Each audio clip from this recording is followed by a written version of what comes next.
Hello and welcome. In today's video, I'll show you how to make Discord notifications actually pop up on your phone, so you never miss a DM or ping again.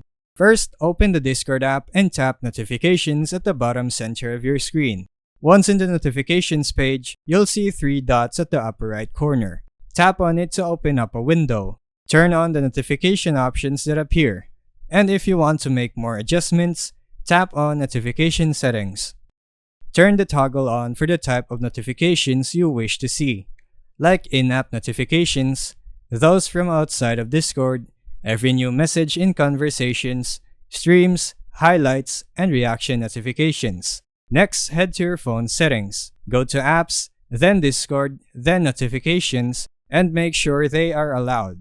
Enable pop-up on screen, sound, and lock screen visibility.